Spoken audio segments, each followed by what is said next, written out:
Hello friends, good morning to all of you.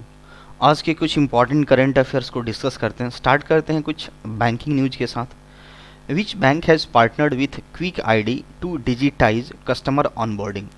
ग्राहक onboarding को digitise करने के लिए किस बैंक ने क्विक आईडी के साथ भागीदारी की है? आंसर हमारा बनेगा सेंट्रल बैंक ऑफ इंडिया, इसको शॉर्ट में सीबीआई बोलते हैं।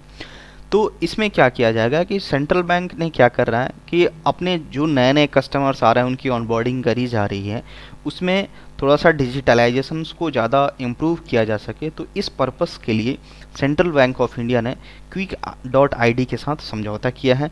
इसमें क्या होगा, वीडियो केवाईसी, जो सबसे पहले अकाउंट ओपनिंग के लिए केवाईसी की ज़रूरत पड़ती है जिसको बोलते हैं नो योर कस्टमर, तो वीडियो केवाईसी किया जा सकता है। E KYC for its network across India, पूरे इंडिया में जितने सेंट्रल बैंक ऑफ इंडिया के ब्रांचेज है उसके अकॉर्डिंग। इस पार्टनरशिप का एम क्या है, लक्ष्य क्या है? To bring seamless onboarding and provide efficient digital facility to customer across India. ये जो पार्टनरशिप किया गया है सेंट्रल बैंक ऑफ इंडिया और क्विक डॉट आई के साथ, इसका मेन टारगेट है कि डिजिटल फैसिलिटी प्रोवाइड कराया जाए सारे कस्टमर्स को, और बिना कोई परेशानी के सिमलेस बिना कोई परेशानी के साथ डिजिटल फैसिलिटी को प्रोवाइड कराया जा सके। ये आईडी जो है इंडिया का सबसे फास्टेस्ट और फर्स्ट एवर एआई बेस्ड क्या है, fully complaint video KYC solution है। अब वीडियो के थ्रू, वीडियो कॉलिंग के थ्रू केवाईसी का जो भी कंप्लेंट है उसका सॉल्यूशंस प्रोवाइड कराने वाला एक सबसे बड़ा एक इंडिया का एआई बेस्ड है ये। And a flagship product by think360.ai, और एक किसका प्रोडक्ट है बेसिकली माना जाए तो think360.ai का प्रोडक्ट्स है। रही बात कुछ इसके स्टैटिक फैक्ट्स के बारे में जानते हैं सेंट्रल बैंक ऑफ इंडिया का। इसका फाउंडेशन कब हुआ था? 31 दिसंबर 1911, 21 दिसंबर 1911 को हुआ था।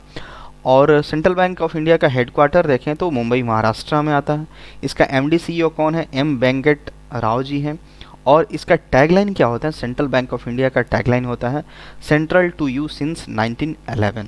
तो इसका ये टैगलाइन हुआ है। हम लोगों को न्यूज़ ये याद रखना है कि सेंट्रल बैंक ऑफ इंडिया ने किसके साथ टाई अप कर किया है ताकि वो अपने कस्टमर को बेहतर डिजिटल फैसिलिटी प्रोवाइड करा सके। आंसर बनेगा क्विक डॉट आई के साथ इन्होंने पार्टनरशिप किया है। नेक्स्ट है हमारा, which insurance company has launched vault digital customer engagement and reward programme. किस बीमा कंपनी ने वॉल्ट डिजिटल ग्राहक जुड़ाव और पुरस्कार कार्यक्रम शुरू किया है? आंसर हमारा बनेगा HDFC अर्गो। यहाँ पे इन्होंने एक इंश्योरेंस कंपनी है जिन्होंने वॉल्ट नाम का एक लॉन्च किया है। इसमें क्या होगा, एक ऐसा प्रोग्राम है जिसमें एक मेंबरशिप प्रोग्राम है। इसके अगर मेंबर बनते हैं, कुछ सर्टेन क्राइटेरिया होती हैं, तो इसके जो एलिजिबल कस्टमर्स होंगे उनको कुछ इंसेंटिवाइज्ड किया जाएगा। रिवार्ड पॉइंट के तहत उनको कुछ इंसेंटिव्स दिया जाएगा। और मैक्सिमम कस्टमर, इस प्रोग्राम के तहत ये टारगेट रखा गया है कि ज़्यादा से ज़्यादा 10,000 कस्टमर को इसमें ऐड करना है। तो और इसके साथ साथ क्या हो सके, अगर इसके मेंबर बनेंगे तो इसमें हेल्थ इंश्योरेंस भी प्रोवाइड कराया जाएगा। तो बेसिकली हमको ये याद रखना है कि HDFC अर्गो ने कौन सा एक पोर्टल या फिर बोल सकते हैं कौन सा एक प्रोग्राम लॉन्च किया है जिसमें क्या होगा, उसमें जो कस्टमर्स हैं उनको health benefits, health insurance benefits दिया जाएगा और भी बहुत सारी इंसेंटिव्स प्रोवाइड कराया जाएगा। आंसर हमारा आएगा वॉल्ट नामक एक प्रोग्राम लॉन्च किया गया है HDFC अर्गो के द्वारा। इसके बारे में कुछ स्टैटिक्स जानकारी देखते हैं HDFC अर्गो के बारे में। HDFC Ergo general insurance company है जिसके सीईओ कौन है? रितेश कुमार है अभी। इसका हेडक्वार्टर कहाँ मिलता है? मुंबई में मिलता है। और इसका फाउंडेशन कब हुआ था? 2002 में इसका फाउंडेशन हुआ था। नेक्स्ट है हमारा, which state has launched scheme to offer personal loan for prisoners. किस राज्य ने कैदियों के लिए व्यक्तिगत ऋण देने की योजना शुरू की है? आंसर बनेगा हमारा महाराष्ट्र की सरकार ने ऐसा किया है। इसमें क्या होगा, इसमें जो महाराष्ट्र गवर्नमेंट ने ये अनाउंस किया है कि ऐसा स्कीम अनाउंस किया है जिसमें जो कैदी हैं उनको एक पर्सनल लोन प्रोवाइड कराया जाएगा। कितने तक? 50,000 रुपये तक का उनको पर्सनल लोन प्रोवाइड कराया जाएगा ताकि वो क्या कर सकें, उनकी जो फैमिली है, जो प्रिजनर्स मान लेते हैं कोई फैमिली का मेन मेंबर एक जेल में है, तो उसकी फैमिली की जो एक कंडीशन है, लिविंग कंडीशंस है, उसको थोड़ा बेहतर बनाने के लिए और इसको ऐसा किया गया है। ये क्या है, पहली बार ऐसा हुआ है।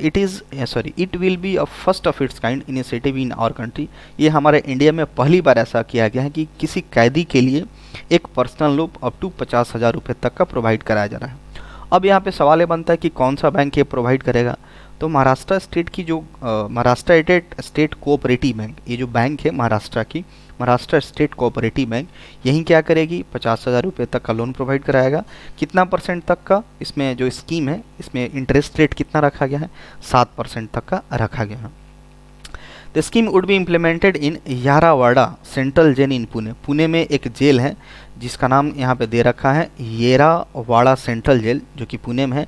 यहीं पे इसको पायलट बेसिस पे ये स्कीम की शुरुआत करी गई है। इस लोन, ये जो इस टाइप का जो लोन प्रोवाइड कराया जा रहा है उसका नाम क्या रखा गया है, खाउती, KHAVTI, खाउती इसका नाम रखा गया है। And benefits approximately 1055 prisoners. ये तो स्पेशल टाइप का लोन हो गया, तो इसका नाम खाउती रखा गया है। और टारगेट क्या है, लगभग 1055 कैदियों को इस तरह का लोन प्रोवाइड कराने का। तो इम्पॉर्टेंट हमारे लिए ये है किस राज्य सरकार ने कैदियों को एक पर्सनल लोन देने के लिए एक स्कीम शुरू करी है। आंसर बनेगा महाराष्ट्र की सरकार ने। नेक्स्ट है हमारा, which state has tied up with Samsung to start sports digital experience centre. बोला जा रहा है स्पोर्ट्स डिजिटल एक्सपीरियंस सेंटर शुरू करने के लिए किस राज्य ने सैमसंग के साथ समझौता किया है। आंसर बनेगा हमारा मणिपुर की सरकार ने ऐसा किया है। तो यहाँ पे स्पोर्ट्स में जो एक्सलेंस एक्सपीरियंस सेंटर है इनका, इसमें क्या हो सके और डिजिटलाइजेशंस और नई नई टेक्नोलॉजी के जरिए स्पोर्ट्स को और बढ़ावा मिल सके। तो इसी पर्पज़ से यहाँ पे मणिपुर की सरकार ने सैमसंग के साथ टाई अप किया हुआ है। Samsung data system India private limited और अभिटेक IT सॉल्यूशन के साथ इन्होंने टाई अप किया हुआ है। इस इनिशिएटिव का एक किस चीज़ में मदद करेगा, will help in improving and enhancing the performance of sporting talents through the latest technology like sports analytics, virtual reality and mix reality among others. यही टेक्नोलॉजी का यूज करके जो भी नए नए टैलेंट्स हैं उसको और बेहतर बनाया जा सकता है। तो इसी पर्पज़ के लिए यहाँ पे मणिपुर ने Samsung data system India private limited के साथ टाई अप किया हुआ है। अगर मणिपुर के कैपिटल की बात पता ही है, इम्फाल, मणिपुर की कैपिटल इम्फाल है। गवर्नर वहाँ के क्या है, गणेशन जी हैं। नेक्स्ट है हमारा, which software has been launched by NV Ramana the chief justice. कौन सा सॉफ्टवेयर मुख्य न्यायाधीश NV रमना द्वारा लॉन्च किया गया है। आंसर बनेगा फास्टर। एक फास्टर नाम का सॉफ्टवेयर है जिसको किसने लॉन्च किया है, हमारे सुप्रीम कोर्ट के जो चीफ जस्टिस हैं NV रमना जी के द्वारा किया गया है। तो इसका फास्टर का फुल फॉर्म यहाँ पे दे रखा है, fast and secured transmission of electronic records. इसमें बेहद क्या किया जाएगा कि ये एक ऐसा प्लेटफॉर्म है जो क्या अलाउ करेगा, the supreme court to send interim orders, stay orders and bail orders to appropriate authorities via a secure electronic channel. एक ऐसा एक इलेक्ट्रॉनिक चैनल्स बनाया गया है जिसमें जो भी सुप्रीम कोर्ट्स के जो ऑर्डर हैं, इंटरिम ऑर्डर्स हैं, स्टे ऑर्डर्स है, बेल को लेकर के जो ऑर्डर है, उसका जो अप्रोप्रिएट अथॉरिटीज़ हैं उसको जल्दी से ट्रांसफ़र किया जा सके। बहुत सारे ऐसी चीज़ पहले होता था कि बहुत उसमें डिले हो जाता था, लेट हो जाता था, बट अभी इस प्रोसेस के तहत, इस एक इलेक्ट्रॉनिक चैनल के तहत सारी चीज़ें जो सुप्रीम कोर्ट्स के ऑर्डर होते हैं वो कंसर्न अथॉरिटीज़ के पास बहुत जल्दी से जाएगा और जल्दी से इस पर एक एक्शन लिया जाएगा। इसमें ऑनलाइन इंट्रोडक्शन के जब हो रहा था तो इसमें खुद CV रमना जी थे और कुछ हाई कोर्ट के जज भी थे, as well chief justice and जजेज ऑफ हाई कोर्ट के भी जज के साथ इन्होंने इस फास्टर सॉफ्टवेयर की शुरुआत करी गई है। इम्पॉर्टेंट है हमारे लिए कौन सा सॉफ्टवेयर, हमारे चीफ जस्टिस ऑफ इंडिया के द्वारा लॉन्च किया गया, NV रमना के द्वारा, फास्टर। नेक्स्ट है हमारा स्पोर्ट्स से रिलेटेड है, who has become the highest wicket taker in IPL history. IPL इतिहास में सबसे ज़्यादा विकेट लेने वाले गेंदबाज कौन बने हैं, डियान ब्रेवो, जो CSK के तरफ से खेलते हैं, चेन्नई सुपर किंग्स के तरफ से खेलते हैं। इन्होंने 171 विकेट लिया है। जिन्होंने क्या किया है, लसिथ मलिंगा जो श्रीलंका के प्लेयर थे, वो उनका रिकॉर्ड को इन्होंने ब्रेक किया है। उनका रिकॉर्ड क्या है, 170 विकेट लेने का, और ये 171 विकेट लेकर के इन्होंने IPL की हिस्ट्री में सबसे ज़्यादा विकेट लेने का एक रिकॉर्ड क्रिएट किया है। इन्होंने कब, लखनऊ सुपर जायंट के साथ जो मुंबई में मैच हो रहा था उस मैच के दौरान इन्होंने ऐसा किया है। इन्होंने 153 मैच खेल करके 153 मैच खेल करके इन्होंने 171 विकेट लिया है। जबकि अगर मलिंगा की बात की जाए तो मलिंगा ने 122 122 मैच खेलकर ही 117 विकेट लिए थे, जो मुंबई इंडियन के तरफ से खेलते थे। इस बार जो एक तो सबसे इम्पोर्टेंट बात, जो पहले विवो आईपीएल हुआ करता था, अब क्या हो गया है, टाटा ने पूरा स्पॉन्सरशिप ले लिया है। टाटा आईपीएल 2022 हो रहा है और इसमें टोटल नंबर ऑफ टीम्स कितनी है, 10। पहले कितनी थी, 8। इस साल जुड़ा है 2। कौन कौन जुड़ा है, आपका गुजरात टाइटंस और लखनऊ सुपर जायंट्स, ये 2 टीम जुड़ने से टोटल टीम्स 10 हो गई हैं।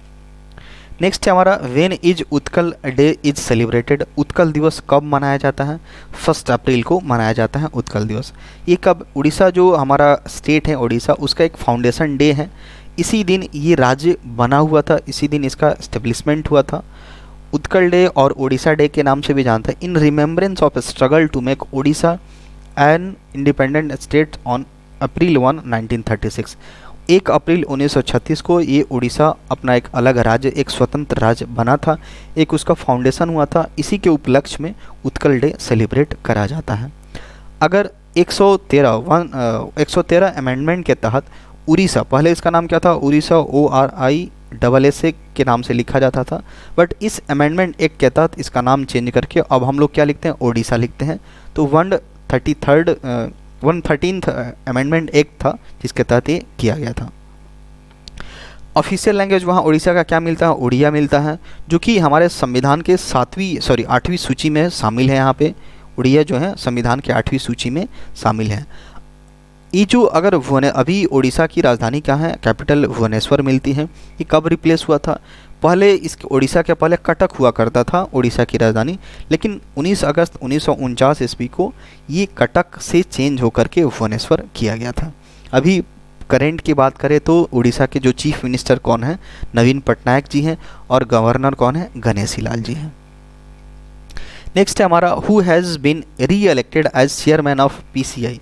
PCI के अध्यक्ष के रूप में फिर से किसे चुना गया है, आंसर बनेगा विश्वास पटेल जी को यहाँ पे फिर से चुन लिया गया है।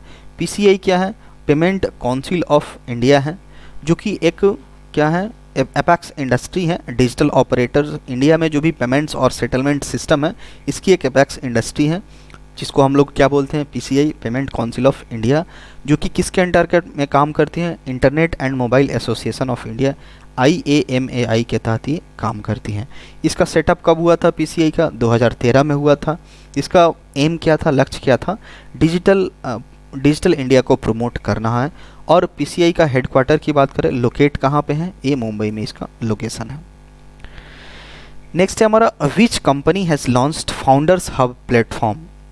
किस कंपनी ने फाउंडर्स हब प्लेटफॉर्म लॉन्च किया है, आंसर हमारा बनेगा माइक्रोसॉफ्ट। ये स्टार्टअप, जो भी हमारे स्टार्टअप्स हैं, उसके फाउंडर्स, उसके हब एक तरह से बोल सकते हैं, उसका एक प्लेटफॉर्म बनाया गया है, स्टार्टअप्स प्लेटफॉर्म बनाया गया है, ताकि स्टार्टअप्स को और बढ़ावा मिल सके। तो यहाँ पे कितना सपोर्ट दिया जा रहा है, 3 लाख US डॉलर का यहाँ पे सपोर्ट प्रोवाइड कराया जाएगा इस स्टार्टअप फाउंडेशन हब को क्रिएट करने के लिए। अगर बात की जाए नंबर ऑफ़ स्टार्टअप्स, इंडिया पूरे विश्व में 3rd नंबर पे आता है। सबसे नंबर 1 स्टार्टअप्स की बात करें तो चाइना है, फिर US है, फिर चाइना, 3rd पे हमारा इंडिया आता है। तो और दूसरी रही बात कि नेशनल स्टार्टअप डे कब सेलिब्रेट करते हैं हम, 16 जनवरी को हम लोग क्या करते हैं, सेलिब्रेट करते हैं। ये हब को सेटअप करने का एक मेन टारगेट क्या है कि जो भी एंटरप्रेन्योर्स हैं उनको क्या एम्पावर किया जा सके और अपना एक तरह से वो स्टार्टअप्स क्रिएट कर सके। तो माइक्रोसॉफ्ट ने क्या किया है, एक फाउंडर हब प्लेटफॉर्म को लॉन्च किया है। नेक्स्ट हमारा, ADB provides $143 million to Bangladesh. जो हमारा एशियन डेवलपमेंट बैंक है, उसने क्या किया है, बांग्लादेश को 143 मिलियन US डॉलर का उन्होंने क्या किया है, एक पैकेज, लोन पैकेज की घोषणा की है, अप्रूव्ड किया है। उसका पर्पस क्या है, ताकि जो क्रॉस बॉर्डर जो सिक्योरिटी है, ट्रेड को लेकर के जो सिक्योरिटी है, उसकी एफिशिएंसी को बढ़ावा मिल सके, प्रिडिक्टेबिलिटी को इनको बढ़ावा मिल सके। तो इसलिए ADB ने बांग्लादेश को 143 मिलियन US डॉलर की यहाँ पे लोन की घोषणा करी है। इसके साथ साथ ADB loan package includes 90 million international policy based loan, $53 million project loans and debt will construct integrated land customs. तो यहाँ पे और भी सारी फैसिलिटीज़ को लेकर के यहाँ पे ADB ने समझौता किया है। अगर बात करें एडीबी का एस्टेब्लिशमेंट कब हुआ था, 1966 में। अभी प्रेसिडेंट कौन है इनके, मासात्सुगु असाकावा यहाँ के अभी एडीबी के प्रेसिडेंट हैं। नेक्स्ट है हमारा who has appointed as NABH chairperson. NABH अध्यक्ष के रूप में किसे नियुक्त किया गया, महेश वर्मा जी को यहाँ पे किया गया है। ये अभी क्या है, इंद्रप्रस्थ यूनिवर्सिटी के वीसी हैं, वाइस चांसलर हैं महेश वर्मा। इनको क्या बना लिया गया है, national accreditation board of hospitals and health care provider, जिसको एनएबीएच बोलते हैं, इनका चेयरमैन बना लिया गया है। एक ऐसी बॉडी है जो कि एक बेंचमार्क सेट करती है, जो हमारे इंडिया में जितने सारे हॉस्पिटल्स हैं, जो भी हेल्थ फैसिलिटीज़ प्रोवाइड कराई जाती हैं, तो एक बेंचमार्क सेट करता है कि हाँ इस हॉस्पिटल में कितनी क्या क्वालिटी होनी चाहिए, डायग्नोसिस को लेकर के और भी इंफ्रास्ट्रक्चर्स को लेकर के क्या क्वालिटी होनी चाहिए, और जो वहाँ पे पेशेंट का किस तरह से केयर होना चाहिए, तो पूरा बेंचमार्क सेट करने का ये काम करता है एनएबीएच। तो इसी का एक चेयरमैन बनाया गया है, किसको, महेश वर्मा जी को। Alright, that's all for today.